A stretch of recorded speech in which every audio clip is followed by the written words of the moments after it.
ওং নমো ভগবতে বাসুদেবায় নমঃ। বন্ধুরা, আমাদের এই শরীর দেখতে সাধারণ হলেও এই শরীরের ভেতরে লুকিয়ে রয়েছে হাজারো রহস্য।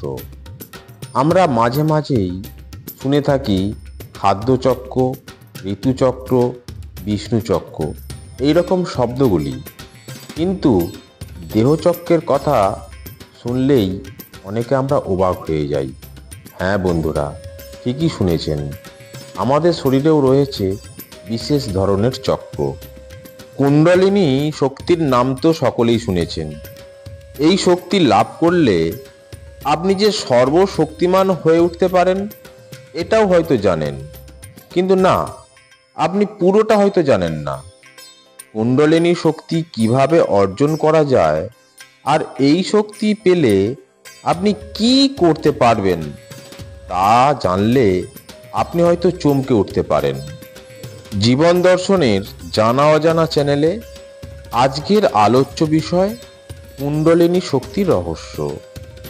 এই বিষয়ে বিস্তারিত জানতে ভিডিওটি অবশ্যই শেষ পর্যন্ত দেখবেন। মূলাধার চক্র, স্বাধিষ্ঠান চক্র, মণিপুর চক্র, অনাহত চক্র, বিশুদ্ধ চক্র, আজ্ঞা চক্র এবং সহস্রা চক্র। আপনি যদি ধর্ম ও স্বাস্থ্য সম্পর্কে জেনে থাকেন তাহলে হয়তো এটাও জানবেন যে যোগশাস্ত্রের এক বড় অধ্যায় হলো এই কুণ্ডলিনী চক্র। কিন্তু মানুষ কেন এই শক্তি লাভ করতে চায়? আসলে এই শক্তি সমগ্র ব্রহ্মাণ্ডের শক্তি। মানুষের মধ্যে এই কুণ্ডলিনী জাগরণ হলে সমস্ত চক্রের জাগরণ ঘটতে থাকে, আর তার সাথে এক বিপুল পরিমাণ ঊর্জা তৈরি হয়। তার দেহে এত পরিমাণ শক্তি তৈরি হয়, অনেক সময় তা হাতের বাইরে পর্যন্ত চলে যেতে পারে। হিন্দু শাস্ত্র মতে এই কুণ্ডলিনী জাগরণের মাধ্যমে অনেক ক্ষেত্রে মানুষের তৃতীয় নেত্র পর্যন্ত সক্রিয় হয়ে উঠতে পারে। অর্থাৎ ভবিষ্যতে কি ঘটবে তা আগে থেকেই জেনে যাওয়া, কোনো মানুষের মনে কি চলছে তাও বুঝতে পারা, আর সর্বোপরি নিজের দেহকে পরিত্যাগ করার ক্ষমতা। এই রকম হাজারো অনেক শক্তির ভাণ্ডার এই কুণ্ডলিনী চক্র। তাহলে একবার ভাবুন তো, যদি আপনার দেহে সব চক্র একসাথে সক্রিয় হয়ে যায় তাহলে আপনি কি না করতে পারবেন। পৃথিবীর সবচেয়ে কঠিনতম কাজগুলো আপনি নিমেষের মধ্যে করতে সক্ষম হবেন। এখন প্রশ্ন হলো, এই কুণ্ডলিনী জাগরণ কতটা সহজ, আর এর কি কোনো খারাপ দিক আছে?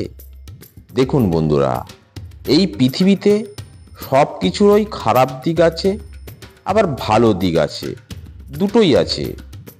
বৈজ্ঞানিক শব্দে কুণ্ডলিনী হচ্ছে সেই মানুষের দিব্য তেজ যা গোটা শরীর জুড়ে বিস্তারিত।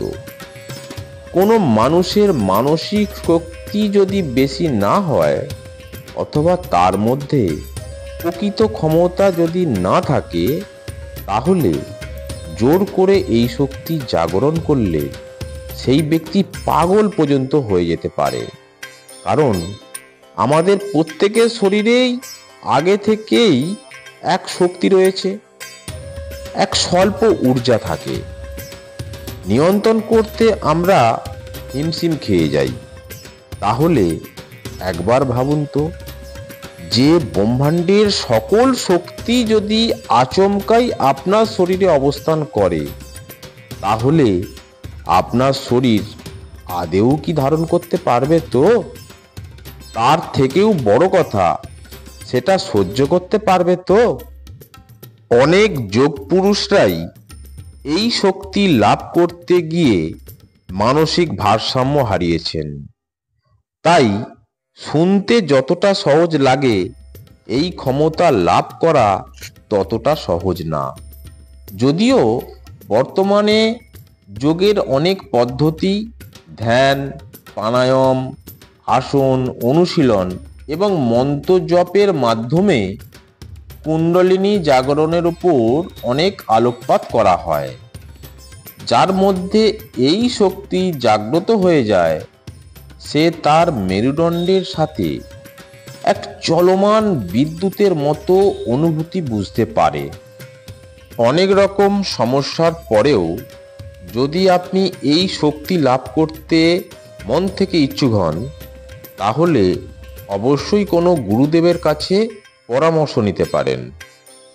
আপনারা যদি এই শক্তি সম্পর্কে উপায় জানতে চান, সেটা আমাদের কমেন্ট করে জানান, তাহলে সেই বিষয়ের উপর আলাদা একটি ভিডিও বানাবো।